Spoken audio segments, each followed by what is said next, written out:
Halo guys, perkenalkan nama lengkap saya Ana Anselmi Libatlein dengan NIM 2201060043, Program Studi Pendidikan Kimia, Fakultas Keguruan dan Ilmu Pendidikan, Universitas Nusa Cendana. Di video kali ini saya akan membahas materi kimia anorganik terkhususnya pada atom hidrogen. Mari kita belajar bersama. Yang pertama, kita lihat pengertian dari atom hidrogen. Hidrogen adalah unsur kimia yang paling ringan dan merupakan unsur pertama di dalam tabel periodik dengan simbol kimia H dan nomor atomnya 1. Hidrogen adalah unsur yang paling melimpah di alam semesta dan merupakan unsur yang sederhana, terdiri dari satu proton di intinya dan satu elektron mengelilingi inti tersebut. Yang berikut kita lihat sifat-sifat dari atom hidrogen. Yang pertama, sifat fisik. Berwujud gas. Hidrogen adalah gas di suhu dan tekanan standar atau STP, yaitu pada suhu 0 derajat Celcius dan tekanan 1 atmosfer.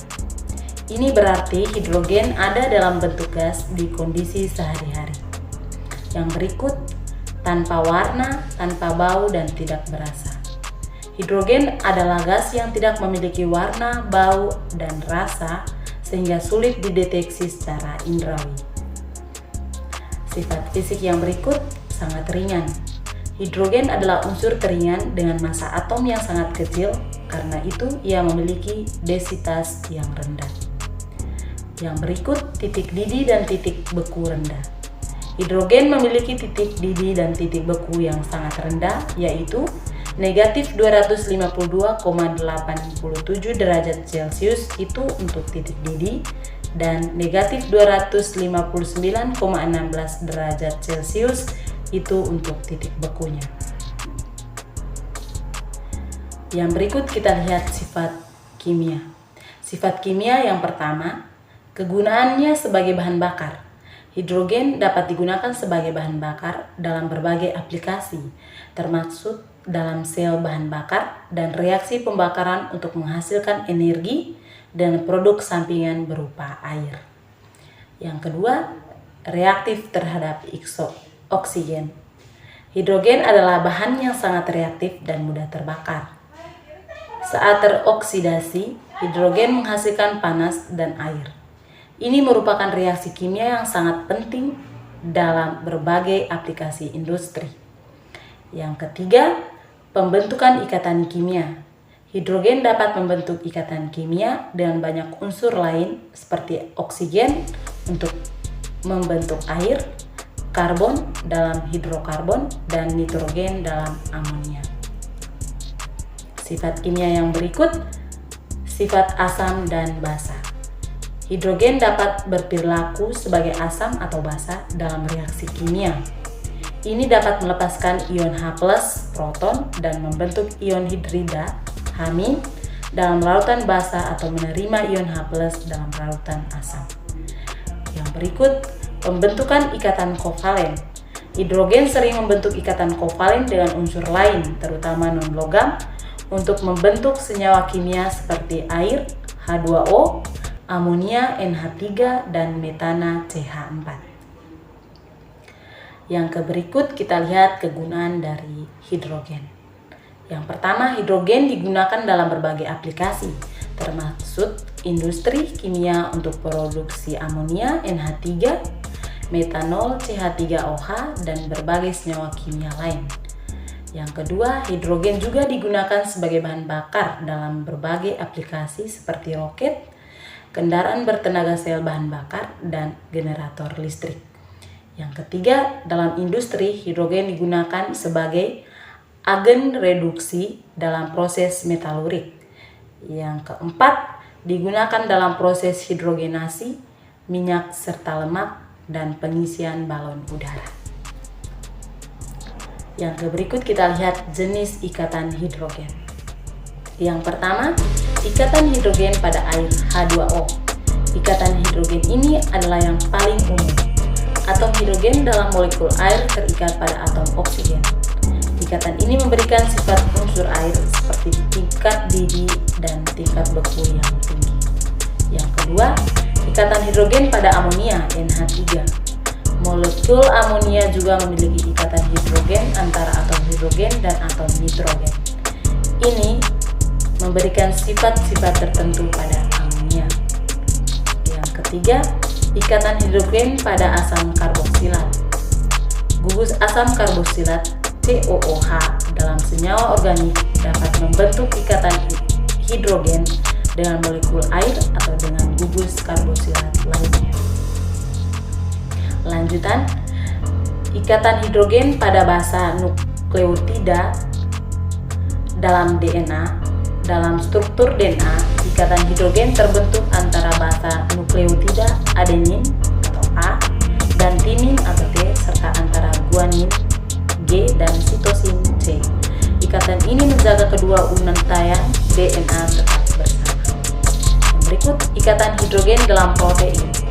Struktur protein juga dapat melibatkan ikatan hidrogen antara berbagai bagian rantai polipeptida yang membantu menentukan bentuk 3 dimensi protein. Yang berikut, ikatan hidrogen dalam senyawa polar. Ikatan hidrogen dapat terjadi dalam senyawa polar yang mengandung atom oksigen, nitrogen, atau fluor yang terikat pada atom hidrogen. Yang berikut kita lihat syarat terjadinya ikatan kimia. Ikatan hidrogen adalah jenis ikatan kovalen yang terjadi antara atom hidrogen dan atom lain. Biasanya atom oksigen, nitrogen, atau fluor. Ikatan hidrogen terjadi ketika ada dua syarat utama yang terpenuhi. Yang pertama, adanya atom hidrogen terikat pada atom yang sangat elektronegatif.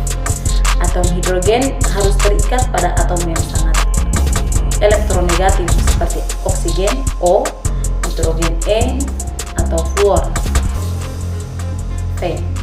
Atom-atom ini memiliki daya tarik elektron yang kuat karena elektronegatifan tinggi, sehingga mereka menarik pasangan elektron ikatan yang terbagi dengan atom hidrogen.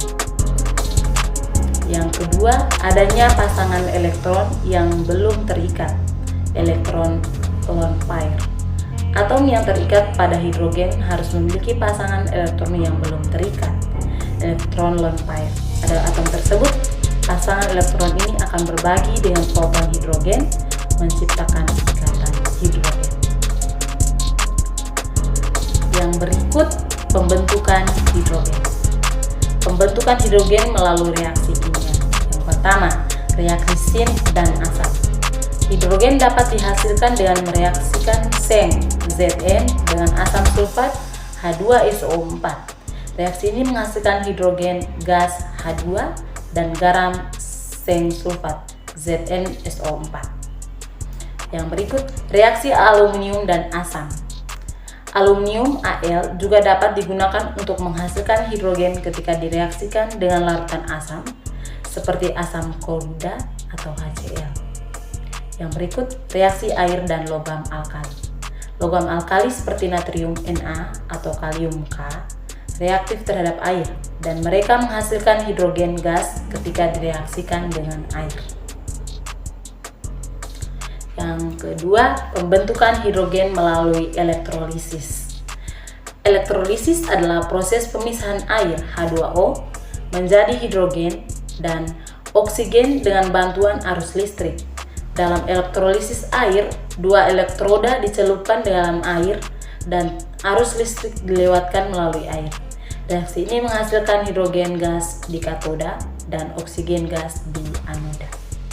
Yang ketiga, pembentukan hidrogen melalui proses bahan bakar atau proses reforming. Hidrogen juga dapat dihasilkan dalam skala besar melalui proses reforming hidrokarbon seperti metana CH4 atau propana CH3H8. Proses ini melibatkan pemanasan hidrokarbon dalam reaktor dengan uap air yang menghasilkan hidrogen dan karbon dioksida. Yang berikut kita lihat bahaya dari hidrogen. Yang pertama, mudah terbakar. Hidrogen adalah gas yang sangat mudah terbakar. Jika terpapar dengan api atau sumber panas yang cukup, hidrogen bisa meledak. Ini membuatnya berpotensi berbahaya dalam suatu situasi di mana keberadaan gas ini tidak terkendali. Bahaya yang kedua, kebakaran dan ledakan. Hidrogen adalah bahan bakar yang digunakan dalam roket, balon udara panas, dan kendaraan bertenaga sel bahan bakar. Ketika hidrogen terbakar, ia menghasilkan panas dan tekanan yang sangat tinggi. Ini dapat menyebabkan kebakaran dan ledakan yang serius. Bahaya hidrogen yang ketiga, keasaman. Hidrogen dalam bentuk asam, hidrolorik, dan asam sulfat sangat korosif.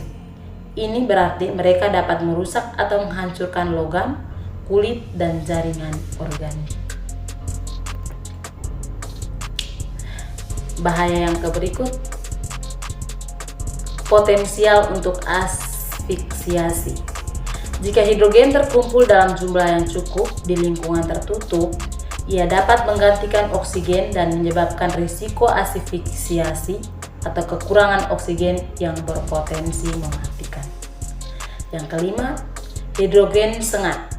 Hidrogen memiliki bau yang sangat ringan dan tidak berbau sehingga sulit dideteksi oleh indera manusia tanpa alat deteksi khusus. Hal ini bisa menjadi bahaya jika terjadi kebocoran gas yang tidak terdeteksi. Jadi untuk mengatasi bahaya potensial dari hidrogen, tindakan pengawasan ketat, dan pemantauan yang tercermat diperlukan dalam penggunaan, penyimpanan, dan transportasi gas ini. Hidrogen sering digunakan dengan aman dalam berbagai aplikasi industri, termasuk sebagai bahan bakar alternatif dalam transportasi, asalkan langkah-langkah keselamatannya tepat diikuti. Yang berikut kita masuk satu contoh soal mengenai hidrogen. Dalam reaksi pembentukan air H2O, dua atom hidrogen H menggabung dengan satu atom oksigen O. Jika kita memiliki 4 mol hidrogen, berapa mol air yang akan terbentuk? Mari kita lihat pembahasannya. Yang pertama, reaksi pembentukan air H2O dapat ditulis sebagai 2H2 tambah O2 sama dengan 2H2O. Dari reaksi ini kita dapat melihat bahwa 2 mol hidrogen H2 diperlukan untuk membentuk 2 mol air H2O.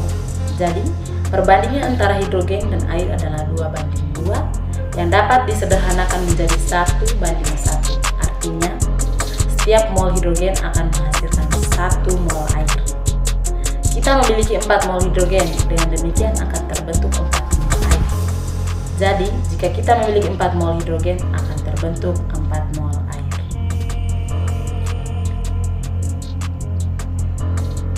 Ya, sampai di situ saja pembahasan kita kali ini. Terima kasih banyak. Jangan lupa like, comment, subscribe, dan share. Semoga membantu ya.